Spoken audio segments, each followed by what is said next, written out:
Hi everybody, I'm Simeon Henderson and I am the host of the 3rd annual Chi-Town Multicultural Film Festival here in Chicago, and it was put on by a good friend, Dion Strohorn, and I'm sitting here with Joshua Perry. He is the writer, director, editor, and one of the producers of the film Unorthodox that is showing in the festival. And Joshua, tell the people what made you write this movie?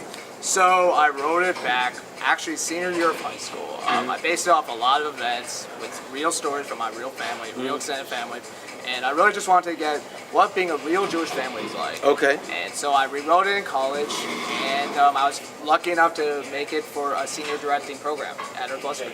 That's cool. Keep going. Real and I want to know, and the people probably want to know, what were some of the obstacles that you had to overcome in making this film? You don't have to tell us all of them, because we could be here all night. I know it's coming. Yeah. Just tell them a couple of obstacles that you had to overcome to get this project done. Sure. So some actually last minute things happened. We were going to shoot at one house, and the night of, we decided to switch houses. Oh, and wow. We ended up shooting at my own house. Location change. No, it was really crazy, but it ended up working out. And also, actually, one of the grandpa in the film, Zadie, he actually, the original Zadie actually dropped the day before shooting, wow. because he didn't even know we were shooting that Oh, weekend. wow. So, but we ended up finding, it worked out perfectly. We found the best actor, Fred Stone, who killed it, and Yeah. it worked out perfectly. So even with a bunch of problems which always happen pre-production, Yes. it always works out. Yes, that's right. You have to stay the course, and you have to stay fast, no matter how it looks, no matter how it Sure, feels. yeah. So I am writing a feature right now, and writing a couple pilots. I'm out based in LA. So. I'm not Jewish, but you got to roll for me now. Oh, absolutely. Come on, let's go. Next film. I'll Yes. write you in, man. Yes. Yeah, but yeah, I'm writing a mystery feature, and I wrote a TV pilot. Yes. And with this film specifically, we've gotten to a couple other festivals too and stuff, and so hopefully we can get into more soon. Well, there you go. You have Joshua Perry. So I'm Brittany Alsot. I'm the director of A Meal with Dad, short film screening at Chi-Town Multicultural Film Festival, and I'm here with the main actress, Sheila Houlihan. And so Sheila, what drew you to this project? Well, the first time I read the script, I was not prepared for how beautiful and emotional it was. I have really close ties with my own father, and I lost a parent of mine when I was a teenager. So Brittany is a fantastic writer, and just seeing how she crafts what it is to re-experience loss as an adult that you've already experienced as a child really hit me and touched me. And like from the get-go, when I saw your script, I was a mess, and it continues to affect me to this day. Every time I see the movie, it's beautiful. It's really beautiful work. Thanks. It's visceral. You did this project, did you have any fears going into it with such a personal story? Yeah, I mean, I was afraid that I wasn't going to find the right people to be in it, the people who would really connect with it, and that turned out to be unfounded. I did auditions in kind of an untraditional way that was more about like having conversations with people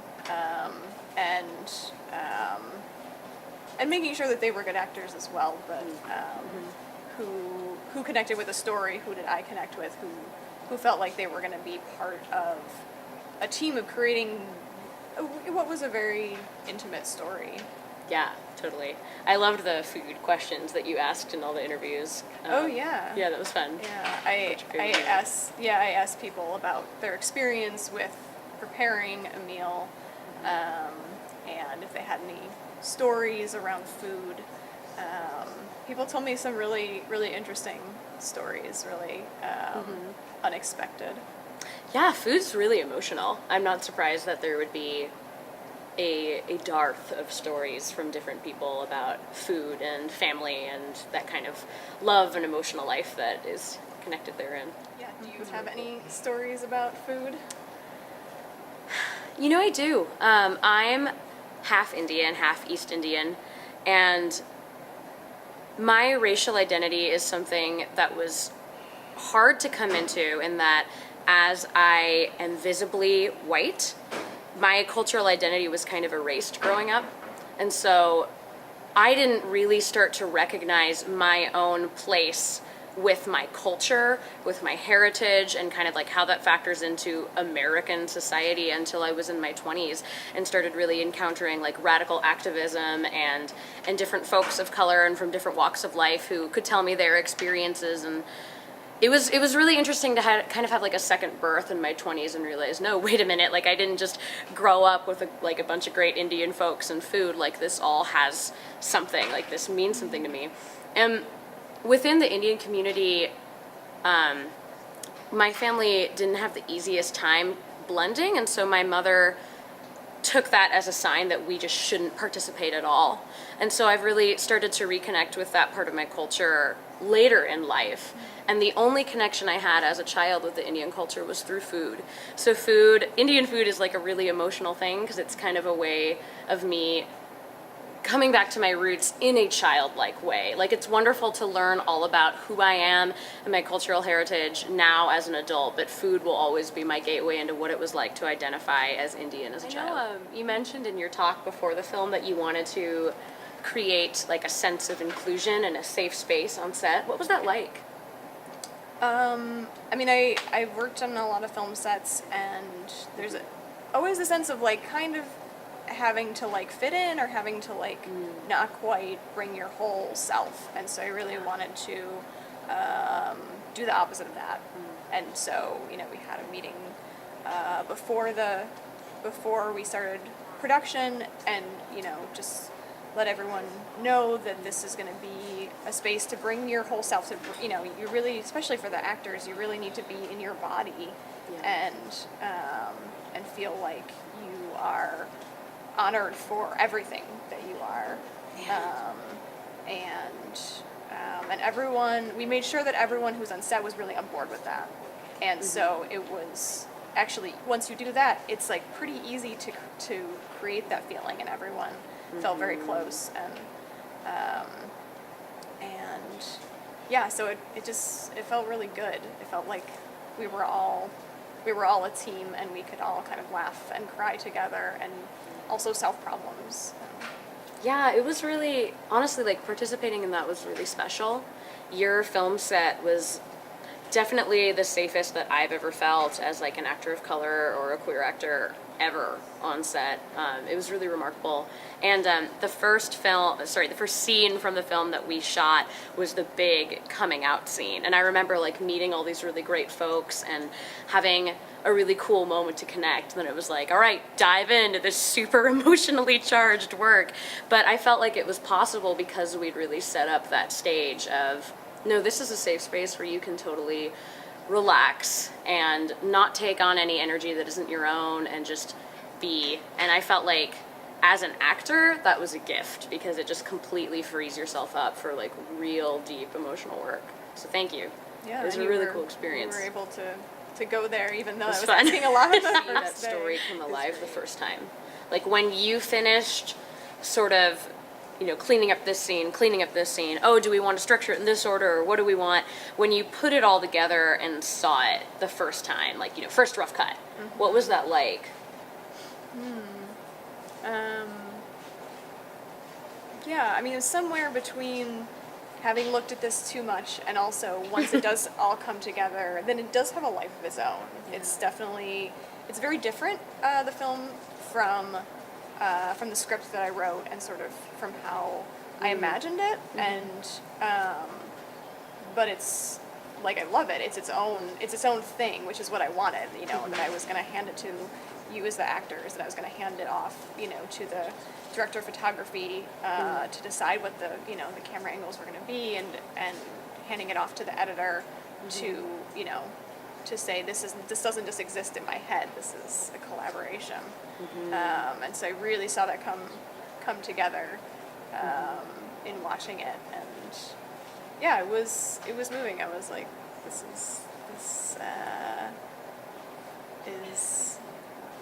is a story that it felt worthwhile. Yeah, I know what you mean. The first time I saw it, I bawled like a baby. Like, it was just the combined emotional doobie-doos of like the narrative itself, and then watching it and just remembering the shared experience we all have together. I still weep when I watch it. It's just, it's really cool to see like, oh wow, that is a thing we made, and this is how much heart and feeling we put into it. And as you say, like watching it have a life on its own is really cool. Yeah. Really, really neat. Definitely. Yeah. Today we are here at the Chi-Town Multicultural Film Festival, and with me, my name is Indaka Senanayaka. With me I have the director of the movie Ijo, Ginsburg. Hart, I want to first ask you, like, what motivated you for this movie, and give us some background. Yeah, this film was made when I was a graduate student studying psychology and counseling, and I was interested to, we were studying lots of different psychological theories and approaches to counseling, and I was interested to what that might look like real time. So I was kind of exploring psychological theory in the moment through interviews, and that kind of is what started the project. Is this your first project, or have you had previous projects before? Yeah, we've had a couple other projects, and we're working on some other future projects as well. What is your primary, like, a purpose or takeaway you want the audience to take away from this movie after they've seen this? Yeah, I think the hope is that we, probably two things, we kind of increase awareness of our surroundings and our fellow human beings, and we learn to have empathy, and most ideally we learn to do to take steps to be nice to other people around us, to have more awareness of them, because this project really started from a letter that was found on Golden Gate Bridge that was found that said, if somebody smiles to me, I will not jump. So there was somebody obviously walking on the bridge having a very difficult day, and all they needed was a simple smile. So upon reading that, it came out in the New Yorker magazine, that letter, I thought how important it is to have those small good actions in our community. And we don't know how powerful the effect is until we read a letter like that. Moving forward, do we have any other future projects in the pipeline? Yes. Yeah, in the pipeline, we're actually working on kind of taking this project and making it more into a platform to be used in educational settings and healthcare settings to raise awareness, especially upon working with people with depression or people dealing with suicidality. This film really addresses those themes. So we're looking for ways to use this film in more healthcare or educational settings to raise awareness and think of ideas and ways we can treat people in better ways. I think that's great. Yeah. Thank you. And also I want to thank the festival for having us here. We really appreciate it, and we feel honored to be chosen. So thank you very much.